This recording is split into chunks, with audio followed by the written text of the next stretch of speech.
Saudações curiosas, eu sou o Arthur e sejam muito bem-vindos ao História, por favor.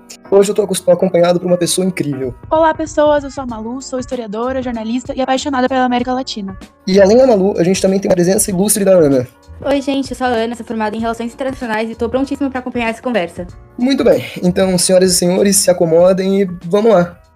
Os governos populistas foram febre em toda a América Latina entre as décadas de 30 e 60, e diversos países podem ter seu governo caracterizado por parte desse movimento. Mas por que esse negócio aí de populismo ficou tão famoso? Bom, isso aconteceu porque a América Latina estava em pleno desenvolvimento, e conforme os veículos de comunicação aumentaram seu alcance, aumentaram também o número de pessoas que poderiam ter voz. Exatamente, é importante lembrar que esse tipo de governo sempre priorizava a figura do líder, em vez da ideologia pregada por ele. Nesses governos, teremos uma série de ações que depois serão conhecidas como assistencialismo, que basicamente significava uma boa condição de vida para aqueles que não tinham. Além disso, eles tinham posturas bastante autoritárias, sempre usando os meios de comunicação a seu favor, mostrando o que o governo tinha de bom para oferecer. Podemos dizer que, de certa forma, esses governos buscavam se conectar com o povo, apesar de que muitas vezes era de um jeito não muito correto. Essa forma de governo teve seu declínio aqui na América Latina por volta da década de 70, quando o governo não conseguia mais se conectar com o povo. Mas então quer dizer que, a era Vargas era um governo populista? Com certeza. No Brasil, tivemos nosso governo populista, mas em outros países também. Podemos falar de Argentina, Chile e até de Cuba nesse balaio todo. Na Argentina, é importante falar do regime peronista, que foi o governo de Juan Perón, um ditador bastante autoritário. Esse tal regime peronista começou com a eleição de Perón em 1946, logo depois de um golpe militar. Esse cara ele foi eleito e ele era bastante popular em meio às massas. O regime peronista ficou marcado como um regime que trouxe bastante benefícios para os trabalhadores argentinos, como 13º, licença por conta de doença, etc. Mas, ao mesmo tempo, o regime não permitia que as pessoas tivessem pensamentos diferentes, o que resultou em mais de 30 mil mortes. Além disso, teve um grande empobrecimento da população e um aumento de concentração de renda. Inclusive, foi nessa época que começou todo o rolo das Malvinas. E no Chile, que você tinha falado ali? No Chile foi um pouco diferente. Lá, o ditador era Augusto Pinochet. Ele entrou no poder em 1973, depois de derrubar a oposição esquerdista do Allende. Aí, depois disso, os Estados Unidos bombardearam o Palácio da Moeda chileno e o Allende acabou se matando. O governo do Pinochet foi também bastante autoritário, tendo mais de 40 mil casos de tortura. Só em 1988 que foi rolar um plebiscito e o povo foi decidir que eles não queriam mais o governo e o Pinochet saiu do poder.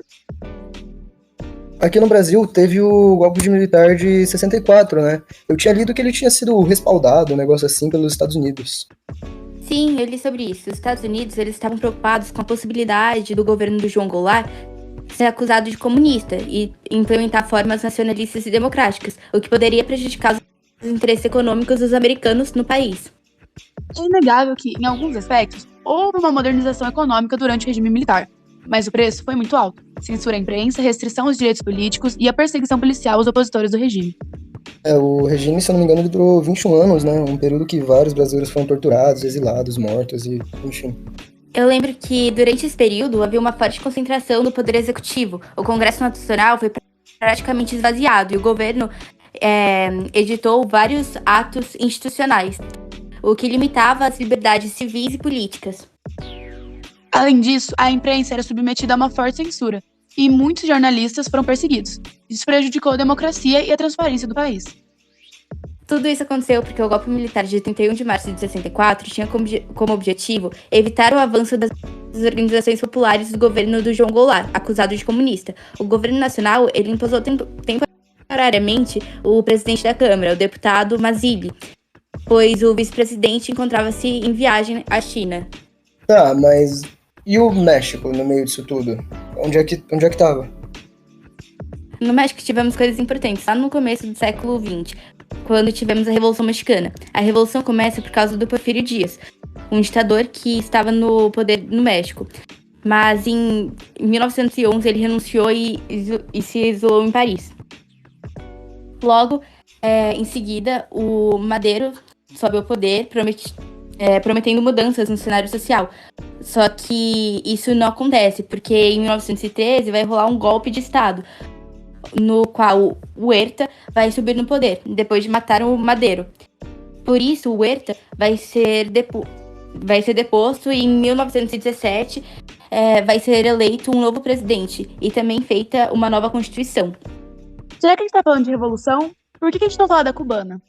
Bem, a Revolução Cubana, ela aconteceu de fato em 1959, mas ela vinha sendo arquitetada desde a independência do país.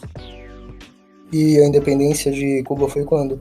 Bom, a independência do país aconteceu em 1898, e desde então Cuba se tornou uma espécie de quintal dos Estados Unidos, devido à Emenda Platt, um dispositivo constitucional que determinava que os Estados Unidos poderiam intervir em Cuba quando julgasse necessário.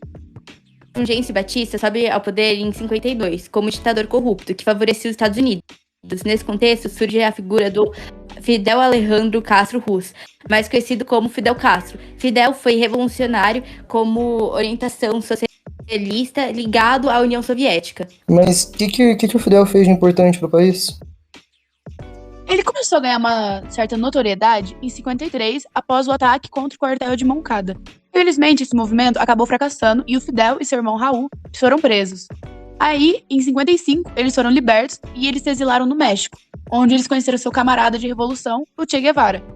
Eles formaram uma guerrilha que retornou a Cuba, mas foram recebidos com um exército e se esconderam na região da Sierra Maestra. Entre 56 e 59, a guerrilha vai aos poucos derrubando o governo, ganhando mais apoio popular.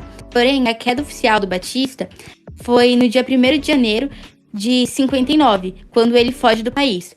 O Manuel Urrutia, ele sobe no poder e o Fidel Castro se torna primeiro-ministro em Cuba. Em 59, começa a ser implantada diversas reformas no país. As mudanças promovidas no campo da economia desagradaram profundamente os Estados Unidos e causaram um rompimento de relações entre Cuba e os americanos. E claro que os Estados Unidos não deixariam essa passar, né? Em 61, aconteceu a invasão da Baía dos Porcos, quando agentes da CIA tentaram invadir Cuba. E em 1962, houve a crise dos mísseis, que foi um incidente diplomático entre os Estados Unidos e a União Soviética, por causa da instalação de mísseis em Cuba. Hoje, Cuba sofre vários embargos econômicos pelos Estados Unidos por conta dessa diferença ideológica.